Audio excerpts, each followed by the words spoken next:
Praise I am pastor विश्वा त्रिभुवन from CD. मैं आपके लिए एक वचन पढ़ने जा रहा हूँ। भजन संहिता का 142 अध्याय वचन 1 में लिखा है, मैं यहोवा की दोहराई देता, मैं यहोवा से गिड़गिड़ाता, मैं अपने शोक की बातें उसे खोलकर कहता, मैं अपने संकट उसे उसके आगे प्रकट करता। इस वचनों के द्वारा परमेश्वर आपको आशीष दे, ऐसा मैं विश्वास करता हूँ।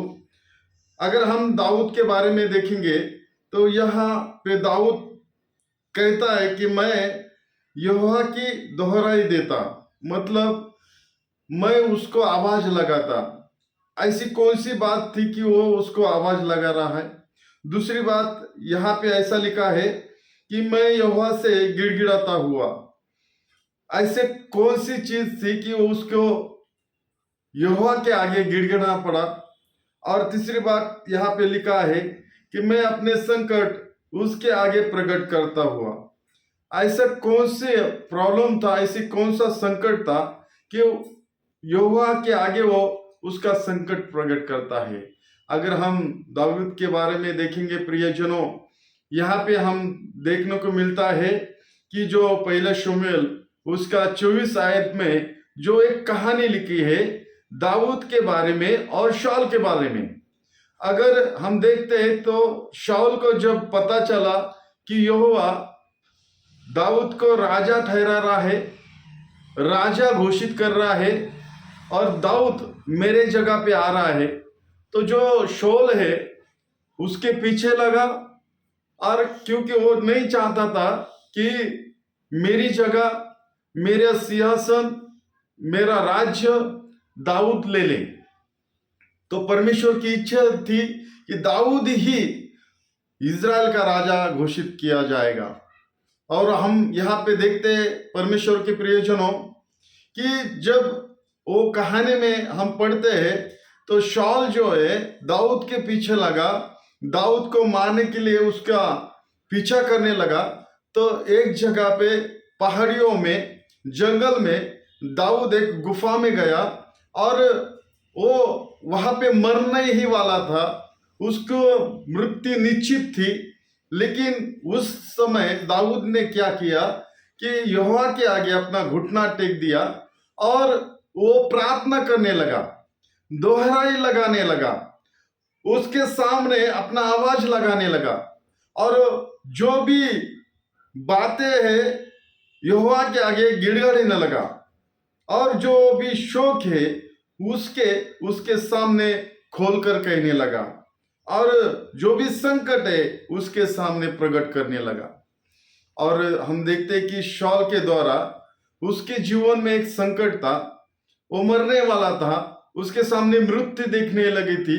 लेकिन उस समय क्या हुआ कि दाऊद उसने एक चीज की है कि वो परमेश्वर के आगे घुटने टेक दिए और प्रार्थना करने लगा, यहोवा से प्रार्थना करने लगा, हे परमेश्वर तू मेरा गढ़ है, मुझे बचाने वाला परमेश्वर है, तू यावे यारी है, यहोवा शम्मा है, तू मुझे बचा ले। ऐसा जो शोक करने लगा। और बाइबल कहती है जब भी उसकी गिड़गिड़ाहट, जब भी उसका शोक, जो भी संकट का जो भी आवाज परमेश्वर के और गया, परमेश्वर के कानों में गूंजा, तो ऐसा बताती है बाइबल कि उस समय परमेश्वर ने उसका शोक सुन लिया, उसका गिड़गिड़ाना देख लिया और जो भी दोहराई लगाई थी उसके वो दोहरे की तरफ उसकी नजर गई।